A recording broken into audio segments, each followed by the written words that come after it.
Hello दोस्तों, कैसे आप सभी। मैं विकास कुमार स्टडी पॉइंट विद विकास पे आपका स्वागत करता हूँ।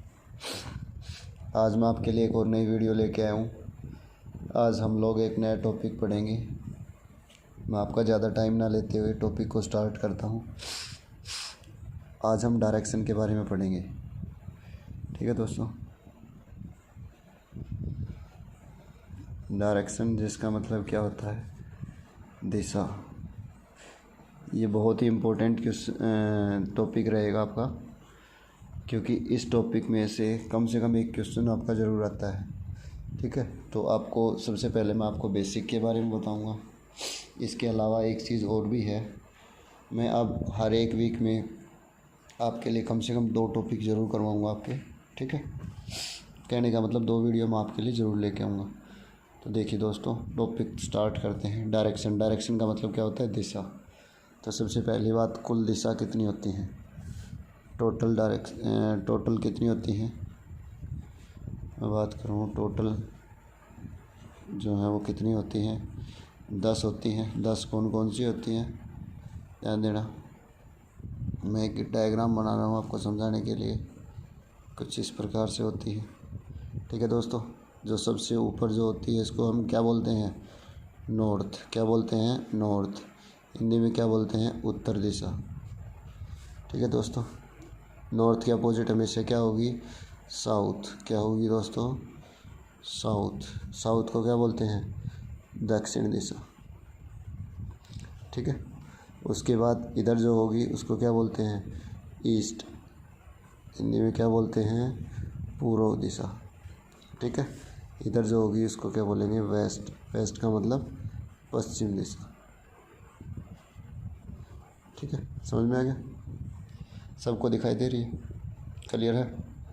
यानी कि 4 डायरेक्शन होंगे। सबसे ऊपर नॉर्थ, नॉर्थ के अपोजिट हमेशा क्या होगी, साउथ, और इधर क्या होगी, ईस्ट। ईस्ट के अपोजिट क्या होगी, वेस्ट। क्लियर है। अब इनके बीच में जो एंगल होगा वो कितने डिग्री होगा, 90 डिग्री। सबके बीच में एंगल कितने डिग्री होगा, 90 डिग्री। ये मैं आपको बेसिक कंसेप्ट आपको सिखा रहा हूँ। ठीक है, बेसिक जो आपके लिए यूज़फुल रहेगा। इसी के भी आप पे हम पूरा का पूरा डायरेक्शन टॉपिक पढ़ेंगे। ठीक है, आगे समझ में कितना होगा, 90 डिग्री। उसके बाद इसी प्रकार मैं इसको अलग से समझा रहा हूँ। यहाँ तक आपको पता है, मैं शॉर्टकट में लिख रहा हूँ। ऊपर नॉर्थ, नीचे साउथ, इधर ईस्ट, इधर वेस्ट। क्लियर है। अगर मैं इसको पूरा का पूरा देखता हूँ तो 90 डिग्री का एंगल बन रहा था। ये कितनी डायरेक्शन हो गई दोस्तों, 4। कितनी होगी, 4। अब इन दोनों के बीच में एक डायरेक्शन होती है जिसका क्या नाम होता है, north east. North east, Hindi में क्या कहेंगे, उत्तर पूर्व। लिख देता हूँ इंग्लिश में, मैं आप मतलब शॉर्टकट में लिख रहा हूँ। हिंदी में क्या कहेंगे, उत्तर पूर्व। क्या कहेंगे दोस्तों, उत्तर पूर्व। उसी प्रकार से जब आप नीचे देखेंगे तो ये कौन सी डायरेक्शन होती है, साउथ ईस्ट। कौन सी होती है, साउथ ईस्ट, जिसको क्या कहेंगे, दक्षिण पूर्व। क्या कहेंगे, दक्षिण पूर्व। ठीक है, इसी प्रकार से इन दोनों के बीच में एक डायरेक्शन होती है जिसका क्या नाम होता है, साउथ वेस्ट, जिसको क्या कहेंगे, दक्षिण पश्चिम। क्या कहेंगे, दक्षिण पश्चिम। इसी प्रकार से यहाँ पे एक और होगी। कौन सी डायरेक्शन बचेगी, नॉर्थ वेस्ट, यानी कि उत्तर पश्चिम। उत्तर पश्चिम। ठीक है दोस्तों, क्लियर है, समझ में आया। यानी कि टोटल डायरेक्शन कितनी होगी, 4 ये पहले से थी ऊपर वाली। उसके बाद 1 2 3 4, 4 और बढ़ गई। 4 और 4 कितनी होगी, 8। 4 और 4 कितनी होगी दोस्तों, 8। उसके अलावा टोटल मैंने 10 बताई थी। 10 कौन कौन सी होती हैं, 8 आपको दिखाई दे रही हैं। और 2 कौन सी बच गई, एक ऊपर और एक नीचे, जिसको हम यहाँ पे यूज़ में नहीं लेंगे। ठीक है दोस्तों, क्लियर है। अब इसके अंदर एक चीज़ और है, क्या है, जब ये 4 डायरेक्शन थी तो इनके बीच का जो एंगल था वो कितने डिग्री था, 90 डिग्री। अब ध्यान से देखना, ये एंगल कितने डिग्री था, 90 डिग्री। अब बिल्कुल भी 24 जा रहा है, बिल्कुल भी 24 जा रहा है ना, तो ये जो एंगल होगा ये कितने डिग्री होगा, 45 डिग्री। इसका मतलब ये इनके बीच का एंगल कितना होगा, 45, यानी कि प्रत्येक एंगल कितना हो जाएगा, 45 डिग्री। क्लियर है दोस्तों, आगे बात समझ में। ये 2 बातें याद रखना, कौन कौन सी, एक तो कौन सी डायरेक्शन कहाँ पे होती है, और दूसरा किन के बीच में 90 डिग्री होता है और किन के बीच में 45 डिग्री, क्योंकि आगे चल के ये हमारे काम में आएंगी। ठीक है, उसके बाद देखिए, जहाँ पे आपका ये आपका बेसिक कंसेप्ट है, ये आपको पता होना चाहिए कि क्या क्या होता है, कौन सी डायरेक्शन कहाँ पे होती है। ठीक है दोस्तों, क्लियर है। अब आगे बढ़ते हैं। आगे मैं लिखता हूँ दाएं, जिसको इंग्लिश में क्या बोलते हैं, राइट। ठीक है, जब भी वो राइट मुड़ने के लिए कहे तो कहाँ चलेंगे, क्लॉकवाइज। कहाँ चलेंगे, क्लॉकवाइज। ठीक है, कैसे चलेंगे, क्लॉकवाइज। क्लॉकवाइज का मतलब घड़ी कैसे घूमती है, ऐसे ही तो घूमती है। पहले यहाँ पे क्या होता है, 12 होता है, फिर इधर क्या होता है, 3 होता है, फिर 6 की तरफ चलती है। तो ऐसे ही घड़ी घूमती है। तो जब भी हमें राइट यानी कि दाएं मुड़ने के लिए कहेगा तो हम ऐसे ही घूम जाएंगे। ठीक है दोस्तों, जहाँ भी आप खड़े हो तो क्लॉकवाइज आप लोग घूम जाएंगे। क्लियर है। उसके अलावा इसे एक नाम से और भी जाना जाता है, क्या, दाएं ना दे करके आजकल एग्जामिनर का क्या करता है, वो लिखता है दक्षिणावर्त।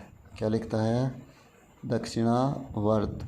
क्या लिखता है, दक्षिणावर्त। कोई इंसान दक्षिणावर्त घूम गया तो यहाँ पे कई बच्चों को कन्फ्यूज़न हो जाता है, क्योंकि बच्चों को पता नहीं होता दक्षिणावर्त का अर्थ क्या है। लेकिन मैं आपको एक ही बात कहता हूँ, आपकी पहला वर्ड याद रखना, द का मतलब दाएं। क्या याद रखना है, द का मतलब दाएं। ठीक है, और अगर दक्षिणावर्त घूमना है इसका मतलब कहाँ घूमना है, क्लॉक वाइज घूमना है। ठीक है दोस्तों, अगर हमें बाएं जाना है, ध्यान देना दोस्तों, अगर हमें बाएं जाना है, बाएं का मतलब लेफ़्ट। अगर बाएं और बात करें तो कहाँ, एंटी क्लॉकवाइज। कहाँ, एंटी क्लॉकवाइज। ठीक है, कहाँ जाना है, एंटी क्लॉकवाइज। क्लियर है, यहाँ तक समझ में आया, कोई डाउट। हाँ, एक चीज़ और रहेगी, इसको जैसे दाएं को क्या बोलते थे, दक्षिणावर्त, बाएं को क्या बोलेंगे, वामावर्त। क्या बोलेंगे, वामावर्त। ठीक है दोस्तों, आगे समझ में क्लियर है। दो ही बातें आपको याद रखनी है, क्या, जब भी दाएं मुड़ने के लिए कहे या फिर दक्षिणावर्त मुड़ने के लिए कहे तो कहाँ मुड़ना है, क्लॉकवाइज। कहाँ चलना है, क्लॉकवाइज। लेकिन जब भी बाएं यानी कि लेफ़्ट साइड मुड़ने के लिए कहे या फिर वामावर्त मुड़ने के लिए कहे तो हमें कहाँ चलना है, कहाँ चलना है दोस्तों, हमें चलना है एंटी क्लॉकवाइज। कहाँ, एंटी क्लॉकवाइज, यानी कि घड़ी की विपरीत दिशा में। आगे समझ में क्लियर है। आप इसका स्क्रीनशॉट ले सकते हैं। ठीक है, तो टोटल डायरेक्शन 10 होती हैं, लेकिन हम पढ़ते कितने के बारे में, सिर्फ 8 के बारे में ही। ठीक है, क्लियर है। ये इसका बेसिक कंसेप्ट है, इसी के भी आप पे हम पूरे के पूरे डायरेक्शन टॉपिक पढ़ेंगे। नेक्स्ट वीडियो में मैं आपको मिलता हूँ आगे के टाइप्स के साथ। ठीक है दोस्तों, आज की वीडियो में सिर्फ इतना ही। अगर आपको मेरी वीडियो पसंद आई हो तो मेरी वीडियो को ज़्यादा से ज़्यादा शेयर करें, और कमेंट बॉक्स में ज़रूर मुझे बताएं कि आपको मेरी वीडियो कैसी लगी। और इसके अलावा अगर आप कोई सजेशन देना चाहें तो आप दे सकते हैं। आज के लिए सिर्फ इतना ही। Thank you so much.